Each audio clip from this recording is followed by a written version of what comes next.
Já vás vítám u mého dalšího videa. Dneska to bude celý o světlech. Jelikož se mě spousta lidí ptá, hej Filo, co tam máš za světla, co je tam vevnitř, jak jsi to udělal, kdo to stavěl, co jsi všechno dělal. Rozhodl jsem se, že udělám celý video o světlech, protože mám i nějaký původní materiály, nebo respektive starý materiály ohledně toho, jak jsem to měnil. Mám tam i, jak svítily původní světla, jak vypadaly, jaký byl rozdíl, když jsem přešel na tyhle ty nový. Takže vám to dneska chci ukázat, abyste si to mohli porovnat a třeba se pro ně právě taky rozhodnete. Takže jdeme na to.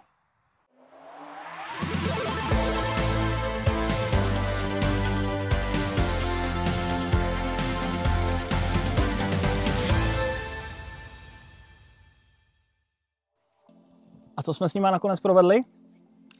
No, vzali jsme to pěkně z gruntu a Honza nakonec vyměnil úplně všechno. Je tam nový tělo světla, nový plexi, který má na sobě PP folii. To plexi je přímo od Heli. To PPF samozřejmě slouží jako ochrana proti kamínkům. Hlavní projektor od Cinulinu, to je Bixenon, s tím, že v něm je LED žárovka. Ten hlavní projektor je namodralý, to bylo takový moje přání, protože ta modrá parádně pasuje s tím autem. Stejně taky ten projektor, který vlastně původně tam bylo Corning Lights, který přisvěcuje pouze do zatáčky, taková skleněná placka. Tohle vlastně nahradil ten projektor s tím, že ten slouží jako další dálkový světlo, takže večer, když dáte vlastně dálky, tak se v tomhletom světle přepne Bixenon, takže slunka najednou svítí nahoru to světlo, stejně tak se přidá ten projektor a fakt je to pak krásná záře a vidíte úplně nádherně.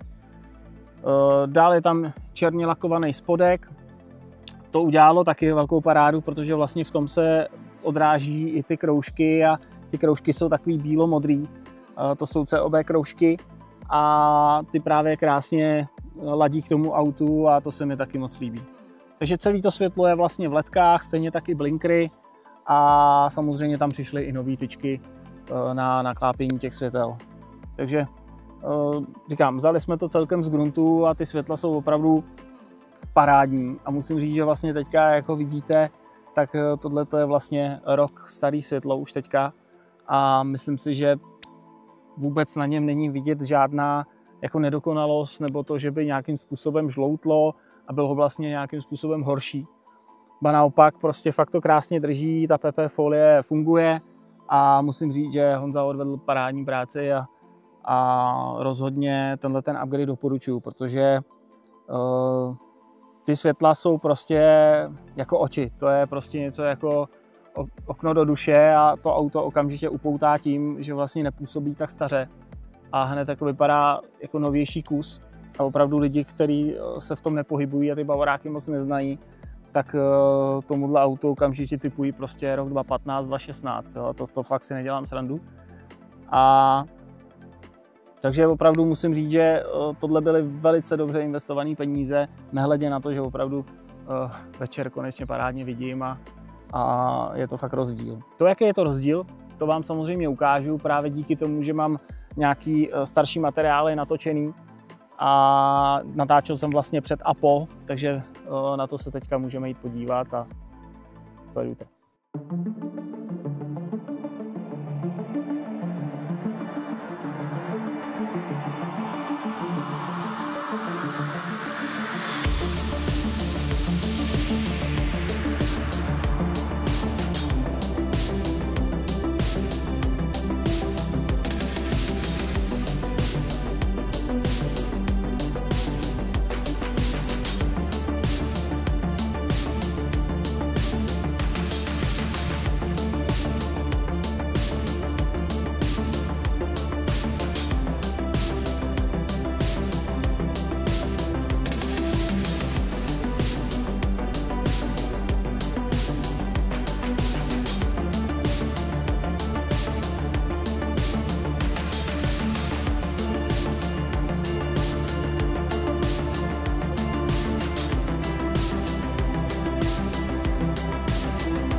Co ještě musím já třeba říct, moji zkušenost, tak jsme s Honzou zkoušeli postavit i bilet světla, který mě vlastně nabízel, že svítivost je o něco zase vyšší, je to ještě prostě vyšší level těch světel.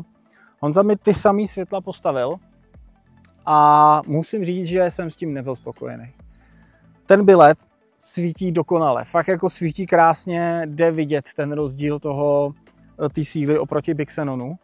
Ten bilet vlastně se liší tím, že já teďka mám Bixenon a v něm mám ledkovou žárovku. Pořád je to ale Bixenon projektor. Ten bilet je přímo projektor, který má vestavěnou ledku, která je poměrně fakt jako silnější než ta klasická žárovka, co tam dokážete dát. A ten svět byl jako parádní. Můžete se podívat i na ty rozdíly nebo to, jak to vlastně svítilo. To mám taky natočený. Co mě ale opravdu vadilo, tak bylo to, že vlastně ten bilet má tu svítivost, má takový zetko. Fakt má jakoby velký výkroj toho světla. Jsou to vlastně dvě takový, dejme tomu, obrácený zetka. A oproti Bixenonu, tak ten Bixenon projektor má jenom lehký to zetko. To je prostě jenom takový lehký schůdeček. A to právě dělalo ten obrovský rozdíl pro mě, protože já prostě, když jsem jel a dejme tomu, jsem vlastně jakoby projížděl zatáčku doleva, tak dokonce se děly jako chvíle, kdy jsem prostě neviděl do protisměru.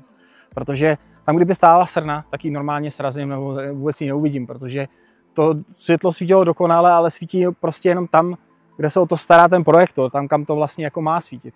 Ale tím, že tam bylo to velký zetko, tak vám to vlastně vykrojuje velký kus z té silnice. A fakt mě to vadilo, nebylo to ono. A myslím si, že to mám taky na tom videu, takže se na to můžete mrknout, jak to vypadá.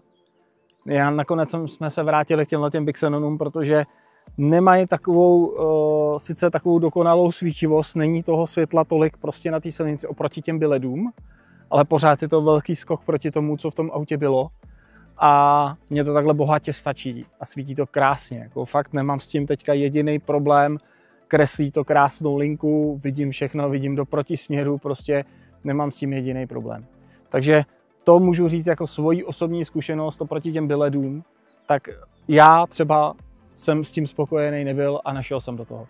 Ale samozřejmě 100 lidí 100 chutí, to, že se to někomu z vás třeba líbí, nebo to, že byste to chtěli, nerozporuju, běžte do toho klidně, ale jenom upozorňuji, že já jsem třeba v tohleto řešil a mě tohleto osobně vadilo.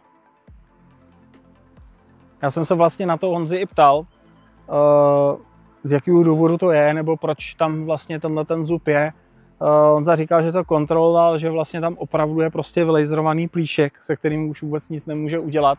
A to by se muselo nějakým způsobem zase na laser upravit, takže to jsme samozřejmě už do toho nešli. Takže to je asi takový ten jediný rozdíl v tom, že vlastně ty bilet projektory to mají a není to prostě pro mě příjemný. A vás určitě zajímá, kolik celá tady ta paráda stála. Je to hodně individuální. Záleží prakticky na 2 faktorech. První faktor je to, co vy si nadiktujete do těch světel, co tam všechno chcete, jaký technologie. A druhý faktor je ten, že záleží na vašich světlech, který teďka máte na autě. Honza totiž světla odkupuje od vás a podle toho vám vlastně jakoby sleví na těch nových světlech. Samozřejmě předfacelift světla jsou na tom hůř, jsou často v horších stavech, jsou vypálený, nemají takové technologie, jako má facelift. Faceliftové světla jsou často taky ve špatných stavech. Já jsem měl to štěstí, že jsem ty moje po facelift světla prakticky měl poměrně dobrým stavu. Svítily ještě moc hezky. Plexi už mělo takový ty mikroprasklinky, takový ty síťovaný trhlinky, ale to ještě jako šlo vyleštit, takže jejich kvalita nebyla úplně tak špatná. Fungovalo natáčení, já jsem samozřejmě Honzovi ty světla musel nafotit, jestli je všechno v pohodě, jak svítí a tak dále. Podle toho nějakým způsobem odhadl cenu. Cenu mi Honza odhadl na 8 000 korun za ty světla a to, co jsem si já do těch světel nadiktoval, tak byla cena 24 000. To znamená, suma sumárum vyšlo mi na 16 000 korun a myslím si, že za 16 000 to udělá velkou parádu. Já jsem totiž samozřejmě předtím měl jiný bavoráky, měl jsem 39, tam ty ceny světel, ty repase, který dělají různé firmy nebo kluci, tak stojí dost podobné peníze, prakticky si myslím, že totožný. A tady vlastně za to dostanete jednak lepší technologii světel, jednak to světlo je poměrně dražší přece jenom než na 39, takže mě překvapilo, že mě to vlastně vyjde jenom na 16 000 korun a šel jsem do toho všema 10. A to je vše, přátelé. Díky za vaši pozornost. Pokud se vám video líbilo, dejte tlačítko like. Kdo ještě nedal, dejte klidně tlačítko odebírat, ať vám neuteče žádný další obsah o tomhle autě a možná nějaký další rady a tipy. A zase brzy na viděnou a jezděte opatrně.